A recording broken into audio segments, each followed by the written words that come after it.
வணக்கம். இலங்கையில இந்த பாதை திறப்பு அரசியல் மிக நீண்ட காலமாக இருந்து வர்ற ஒரு விஷயம். இலங்கையின் முன்னாள் ஜனாதிபதி சந்திரிகா பண்டாரநாயக்க குமாரதுங்க இந்த பாதை திறப்பு அரசியலை இலங்கை வரலாற்றில் முதலாக ஆரம்பிச்சு வச்சார் என்று நினைக்கிறேன். பாதையை திறக்கிறது ஒரு அரசியல், பாதையை பிறகு பூட்டுறது ஒரு அரசியல்.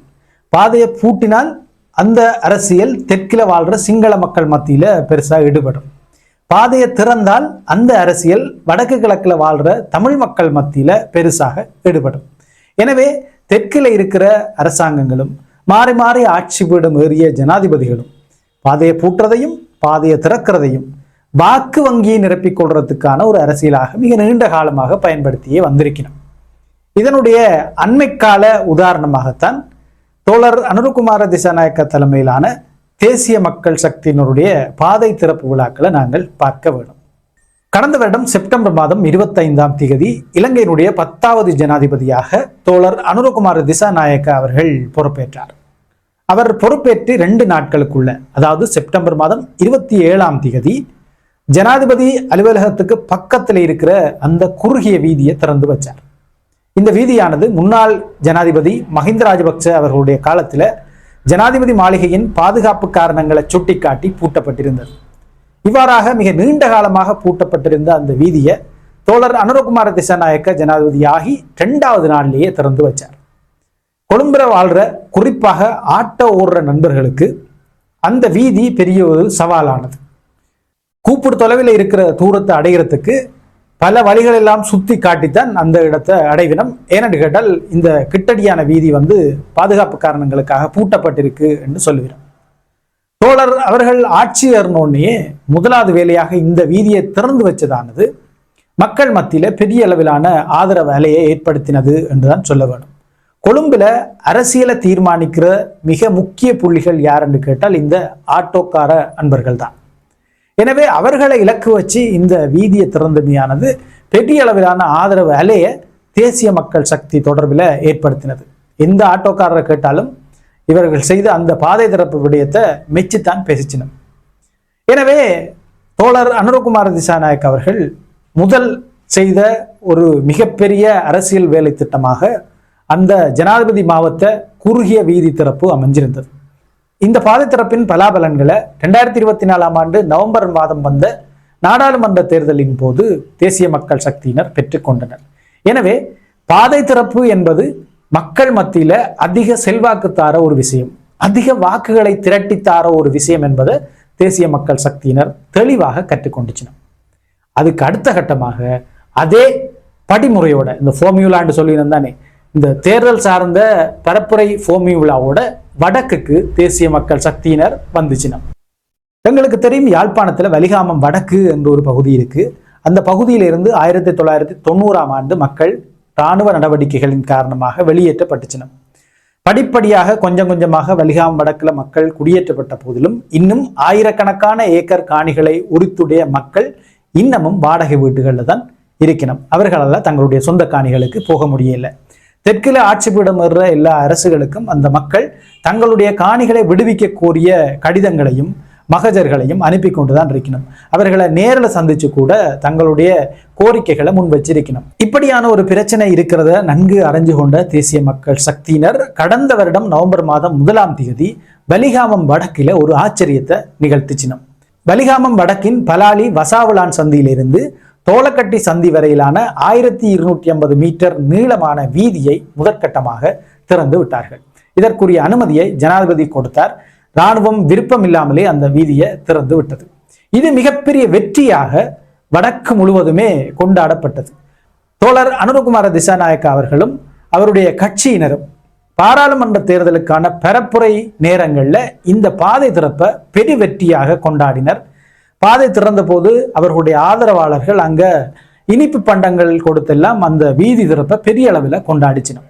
எனவே இவர்கள் ஆட்சி பீடம் ஏறுறதுக்கு முதலே தங்களுடைய வீதியின் 1250 மீட்டர் தூரத்தை விட்டுட்டோம் என்ற நம்பிக்கையில மக்கள் பெரிய அளவிலான வாக்குகளை தேசிய மக்கள் சக்தியினருக்கு பாராளுமன்ற தேர்தலில் போட்டுச்சினோம்.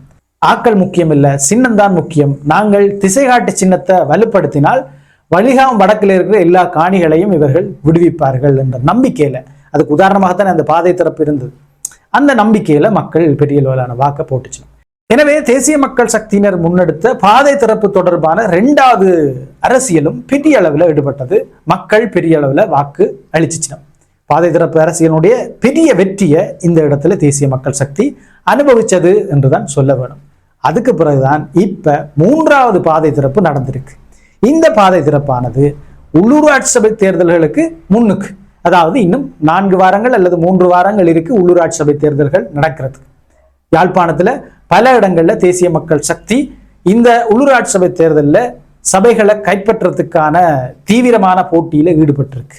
இந்நிலையில தேர்தல் நடக்கிறதுக்கு இன்னும் சில வாரங்கள் இருக்கிற நிலையில வலிகாமம் வடக்குல மேலும் ஒரு பாதை திறக்கப்பட்டிருக்கு. அதுதான் இன்றைக்கு திறந்து வைக்கப்பட்டிருக்கிற யாழ்ப்பாணம் பலாலி பிரதான வீதி. கிட்டத்தட்ட 2.5 கிலோமீட்டர் தூரம் என்று சொல்லுகிறோம். இந்த வீதி திறப்பு விழாவின் போது இன்றைக்கு காலம மக்கள், அதாவது அந்த பகுதியை சேர்ந்த மக்களில் கொஞ்சம் பேரும் தேசிய மக்கள் சக்தியினுடைய யாழ் மாவட்ட ஆதரவாளர்கள் சிலரும் இணைஞ்சி அந்த பகுதியில பொங்கல் படைத்து பெரிய கொண்டாட்டங்களை எல்லாம் செய்திருக்கணும். இந்த வீதி திறப்பு விழாவில் ஆச்சரியப்படத்தக்க ஒரு விஷயம் இருக்குன்னு சொன்னால், திறக்கப்பட்டது 2.5 கிலோமீட்டர் தூரமான வீதி. அந்த வீதி தொடர்பாகவும் அந்த வீதியில எதிர்காலத்துல பயணிக்க இருக்கிறவர்கள் தொடர்பாகவும் அனாமதேய நபர்களால காட்சிப்படுத்தப்பட்டிருக்கிற ஒரு விளம்பர பலகைதான் இன்று முழுவதுமே சமூக வலைதளங்கள்ல வைரலாக பேசப்பட்டு கொண்டிருக்கிற ஒரு விஷயம்.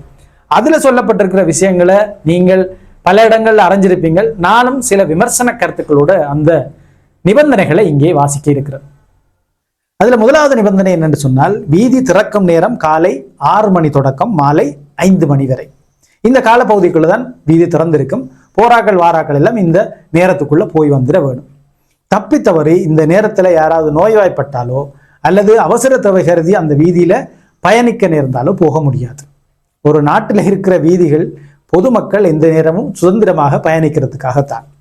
ஆனால் இங்க, அதாவது யாழ்ப்பாணத்துல அந்த வீதியில கூட மக்கள் இன்னமும் போர் முடிஞ்ச இன்றைக்கு 15 வருடம் கடந்த நிலையில கூட தமிழ் மக்கள் தங்களுடைய வீதியில சுதந்திரமாக நடமாட முடியாத ஒரு சூழல் இன்றைக்கும் இருக்கு என்றதுதான் இந்த 1வது நிபந்தனையிலேயே அடிச்சு சொல்லப்பட்டிருக்கு, எழுத்து மூலமாக சொல்லப்பட்டிருக்கு. 2வது நிபந்தனை, வீதியில் பயணிக்கும் வாகனங்கள் இடையில் நிறுத்தல் திருப்புதல் தடை செய்யப்பட்டிருக்கு. தப்பித்தவறி அந்த 2.5 கிலோமீட்டருக்கு எந்த வாகனமாவது போய் பிளப்பட்டு நின்றாலோ அல்லது அவசரமாக திருப்பி வர வேணும் என்றாலோ அது சாத்தியமே இல்லை. அப்படியே என்ன செய்வினம் என்று தெரியல. தப்பித்தவறி பிளப்பட்டு நின்றால் நிக்க இயலாது, இறங்கி தள்ளி கொண்டு அந்த 2.5 கிலோமீட்டரை கடந்துட வேண்டியதுதான். அங்க நின்றாலே அது சட்ட நடவடிக்கைக்குரிய விடயமாக குற்றமாக மாறும் என்று சொல்லியிருக்கிறோம். 3வது நிபந்தனை, வீதியில் பயணிக்கும் சந்தர்ப்பத்தில் வீதியின் இருபுறமும் புகைப்படம் எடுத்தல் ஒலிப்பதிவு செய்தல் தடை செய்யப்பட்டிருக்கு. பொதுவாக இப்ப எல்லார் கையிலையும் போன் இருக்கு. எங்க போனாலும் போனோட தான் எல்லாரும் போவினோம். போற இடங்களை போட்டோ எடுப்பினோம், வீடியோ எடுப்பினோம், சமூக வலைதளங்கள்ல போடுவினோம். இது ஒரு கலாச்சாரமாக மாறிட்டது. உலகம் ஃபுல்லா இதுதான். இன்றைக்கு வடகொரியா கூட திறந்து விடப்பட்டிருக்கு சுற்றுலா பயணிகள் வந்து போறதுக்காக. இப்படி உலகம் முழுவதும் படம் எடுக்கிறதும் ஒளிப்பதிவு எடுக்கிறதும் கண்ட காட்சிகளை பதிவு செய்து வச்சுக்கொள்றதும் சமூக வலைதளங்கள்ல பரப்புறதும் உச்சமான ஜனநாயக பண்பாக மாறி வர்ற நிலைமையில இலங்கையில அந்த ஜனநாயக பண்பே இன்றைக்கு கேள்விக்குறியாக இருக்கு. அடுத்து 4வது நிபந்தனை என்னென்று சொன்னால், இந்த வீதியால் நடைபயணம் செய்ய முடியாது. பொதுவாக உலக வரலாற்றிலேயே மனிதர்கள் நடந்த தடம்தான் பாதையாகினது. இங்க என்னென்று சொன்னால், யாழ்ப்பாணத்துல அந்த 2.5 கிலோமீட்டர் தூரத்துக்குள்ள யாருமே நடைபயணம் போக முடியாது. இதெல்லாம் மிகுந்த நகைப்புக்கிடமான ஒரு செய்தி. இந்த பத்திரிகைகள்ல விந்தை உலகம் வியப்பு செய்திகள் என்றெல்லாம் இருந்தானே, அதுல இதையெல்லாம் போட்டா நல்லா ரீச் ஆகும், சனம் விழுந்தடிச்சு பார்க்கும். 5வது நிபந்தனை என்னென்று சொன்னால், இந்த வீதியில் பயணிகள் போக்குவரத்து பேருந்துகள் தவிர்ந்த ஏனைய பார ஊர்திகள் பயணிக்க தடை. இந்த வீதியை அதிகம் யார் பாவிச்சிருக்கணும் என்று சொன்னால், அதாவது 90ஆம் ஆண்டுக்கு முதல் வடமராட்சி பகுதியில் இருக்கிற மீனவர்களும், குறிப்பாக மயிலட்டி காங்கேசத்துறை பகுதிகளில் இருக்கிற மீனவர்கள் யாழ்ப்பாணத்துக்கு மீனை கொண்டு வரத்துக்கும் நாட்டின் ஏனைய பாகங்களுக்கு விரைவாக மீனை கொண்டு போறதுக்கும் இந்த கிட்டிய பாதையை பயன்படுத்தி இருக்கணும். அதே மாதிரி விவசாய பெருமக்கள் அங்க விளையிற விவசாய உற்பத்திகளை வடமராட்சியை கொண்டு போறதுக்கும், அதே மாதிரி இங்கால யாழ்ப்பாண நகரத்துக்கு கொண்டு வரத்துக்கும் இந்த வீதியை பயன்படுத்தி இருக்கணும். இந்த 2 தரப்பினருமே தங்களுடைய உற்பத்தி பொருட்களை பேருந்துகள்ல, பொதுமக்கள் பேருந்துகள்ல கொண்டு போகலாது, பயணிக்கிற சக பயணிகள் விடமாட்டோம்.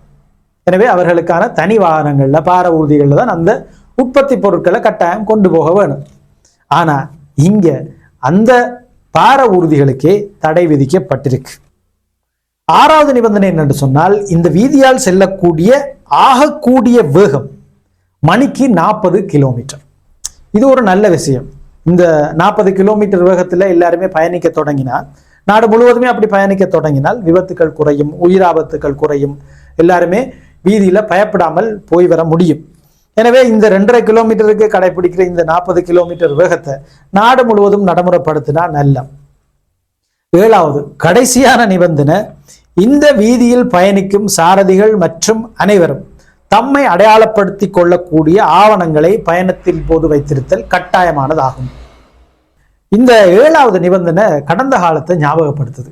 2010ஆம் ஆண்டுக்கு முதல் 10ஆம் ஆண்டுலையும் தான் A9 சாலையில பயணிக்கிறார்கள், முகமாலைக்கு இஞ்சால வந்தாலும் சரி அல்லது ஓமந்தைக்கு அங்கால போனாலும் சரி, கட்டாயமாக தங்களுடைய ஆளடையாளத்தை உறுதிப்படுத்துகிற ஆவணங்களை கையில் வச்சிருக்க வேணும். அடையாள அட்டை, பாஸ்போர்ட், மற்றது வாகன சாரதி அனுமதி அட்டை, இராணுவம் கொடுக்கிற ஒரு வகையான அனுமதி அட்டை, இது எல்லாத்தையுமே கட்டாயம் வச்சிருக்க வேணும். இந்த யாழ் பல்கலைக்கழக ஆளடையாள அட்டையை வச்சிருந்தா அது மிகுந்த ஆபத்தானதாக மாறும். எனவே அது தவிர்ந்த ஏனைய ஆளடையாள அட்டைகளை வச்சிருக்க வேணும். இதே மாதிரி கடலுக்கு மீன்பிடிக்காக செல்ற மீனவர்களும் கடற்படை கொடுக்கிற அந்த அடையாள அட்டையை கட்டாயம் வச்சிருக்க வேணும். ஆமி ஐசி என்றது சொல்லுவினம். அந்த மாதிரியான காலத்தை தான் இந்த 2.5 கிலோமீட்டர் பயணம் எங்களுக்கு ஞாபகப்படுத்துது. இது மட்டும் இல்லாமல் இடைக்கிட சோதனை சாவடிகள் கூட இன்றைக்கு அமைக்கப்பட்டிருக்கிறதாக சில ஊடக நண்பர்கள் சொல்லிச்சினோம். இந்த 7 விடயங்களையும் கடைபிடிக்க தவறினால் சட்ட நடவடிக்கைக்கு உள்ளாவீர்கள் என்றும் அந்த விளம்பர பலகையில போடப்பட்டிருக்கு. இந்த இடத்துல இங்க வைக்கப்பட்டிருக்கிற அந்த மஞ்சள் நிறத்திலான பெரிய நிபந்தனை பலகை குறித்து சில விஷயங்களை கதைக்க வேண்டி இருக்கு. இலங்கையில பொதுவாக பொது இடத்துல ஒரு அறிவித்தல் பலகையை வைக்கிறது சொன்னால் சில நிபந்தனைகள் இருக்கு. முறைப்படி குறித்த அறிவித்தல் பலகை வைக்கப்படுற இடத்துக்குரிய பிரதேச சபையிடம் அனுமதி எடுக்க வேணும். இதுக்கு அனுமதி எடுக்கப்பட்டதா என்று தெரியல. அப்படி அனுமதி எடுக்கப்பட்டால் அந்த விளம்பர பலகையை அல்லது அறிவித்தல் பலகையை யார் வைக்கணும் என்ற விஷயம் அந்த இடத்துல, அதாவது அந்த அறிவித்தல் பலகையில இடம்பெற்றிருக்க வேணும்.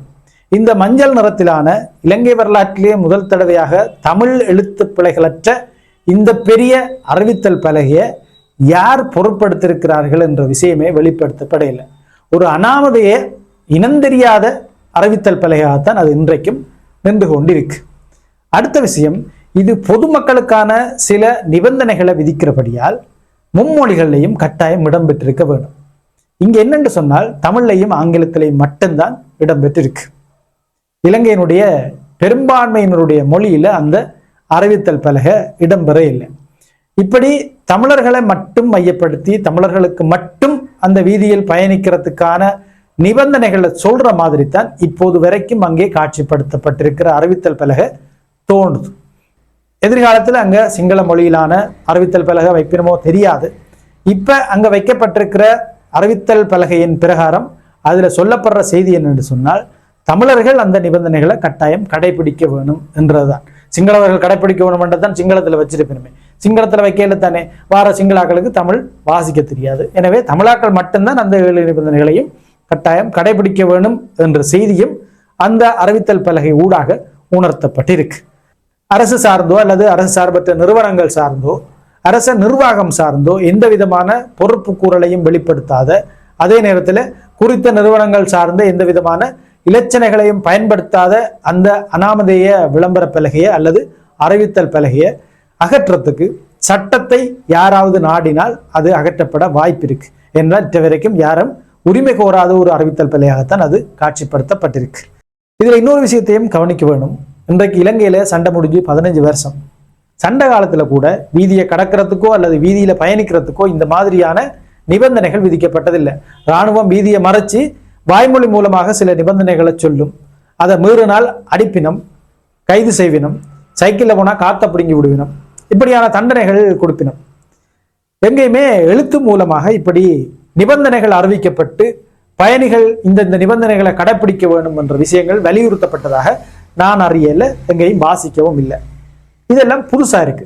சண்டை முடிஞ்சு 15 வருஷங்கள் கடந்த நிலையில கூட இஸ்ரேல் காசாவில் பாலஸ்தீனிய மக்களுக்கு விதிக்கிற நிபந்தனைகள் போல இலங்கையில யாழ்ப்பாணத்தில் வாழ்ற தமிழர்களுக்கு இந்த அரசாங்கம் விதிச்சிருக்கிற நிபந்தனையானது இங்கே வாழுகிற தமிழ் மக்களை இன்னமும் பயங்கரவாதிகளாக, அதாவது அரசாங்கத்தின் மொழியில பயங்கரவாதிகளாக பார்க்கிற கணிப்புற ஒரு மனநிலையின் வெளிப்பாடுதான். இந்த பாதை திறப்பானது முழுக்க முழுக்க அரசியல் மயப்பட்டதுதான். வருகிற உள்ளூராட்சி சபை தேர்தலில் யாழ்ப்பாண மாவட்ட மக்களுடைய வாக்குகளை பெறுறதுக்காக இந்த பாதை திறப்பு செய்யப்பட்டிருக்கிற விடயம் அப்பட்டமாக தெரியுது. எனவே இதை கவனத்துல கொண்டு தமிழ் மக்கள் தேவையில்லாத சில்லறைகளை சிதறவிடக்கூடாது.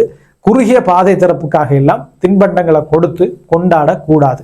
இது முழுக்க முழுக்க அரசியல் மயப்பட்ட ஒரு பாதை திறப்பு. நான் அறிமுகத்திலேயே சொல்லிட்டேன், இது அரசியல் திறப்பே தவிர பாதை திறப்பு அல்ல.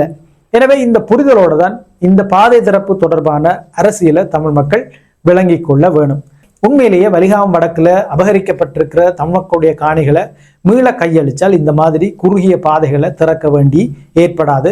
இந்த மாதிரி தடல் புதலாக திறப்பு விழாக்கள் செய்ய வேண்டிய தேவையும் இருக்காது. மக்கள் குடியேறினாலே பாதைகள் தன்னியல்பாக திறந்துவிடும். ஆனால் மிக நீண்ட காலமாக அந்த மக்கள் கோரிக்கை விடுத்தும் அவர்களுடைய காணிகள் அவர்களிடம் வழங்கப்படையில்லை. அந்த காணிகளை மையப்படுத்தி ஊடர்த்து போற இந்த குறுகிய பாதைகள் மட்டும்தான் திறந்து விடப்படுது. அதுவும் தேர்தல்களுக்கு சில வாரங்களுக்கு முன்புதான் அந்த பாதைகள் திறந்து விடப்படுது. எனவே செய்ய வேண்டிய வேலை மிக முக்கியமானதாக மக்களுடைய காணிகள் வழங்கப்பட வேண்டி இருக்க அதை அப்படியே விட்டுட்டு அந்த பாதைகளை மட்டும் திறந்து விட்டு படம் காட்டுறது என்பது மக்களுடைய வாக்குகளை பெறுறதுக்காக மட்டும்தான். 1990ஆம் ஆண்டு, அதாவது இன்றைக்கு 34 வருடங்களுக்கு முதல் வலிகாமம் வடக்கிலிருந்து வெளியேற்றப்பட்ட தமிழ் மக்களிடமிருந்து அபகரிக்கப்பட்ட காணிகளை விடுவிப்பதுதான் இங்கு முக்கியமானதை தவிர இந்த மாதிரி சின்ன சின்ன பாதைகளை திறந்து விடுறதல்ல. இந்த அரசியலை புரிந்து கொண்டு இந்த மாதிரி பாதை திறப்புக்கு விழா எடுக்கிறார்கள், பாதை திறப்பை குதூகலிச்சு கொண்டாடுறார்கள். அந்த அபகரிக்கப்பட்ட காணிகளை விடுவிக்கிற விடயத்திலையும் கவனம் செலுத்த வேண்டும். அதுதான் உங்களுடைய உண்மையான அரசியல் செயற்பாடுகளாக இருக்கும். இந்த மாதிரி சின்ன சின்ன பாதைகளை திறந்து விடுறது, படம் எடுக்கிறது, சமூக வலைதளங்கள்ல கொந்தளிக்கிறது எல்லாமே உங்களுடைய இந்த தேர்தல் வெற்றிக்கானதை தவிர மக்களுடைய சுபீட்சமான எதிர்காலத்துக்கானது அல்ல. நன்றி.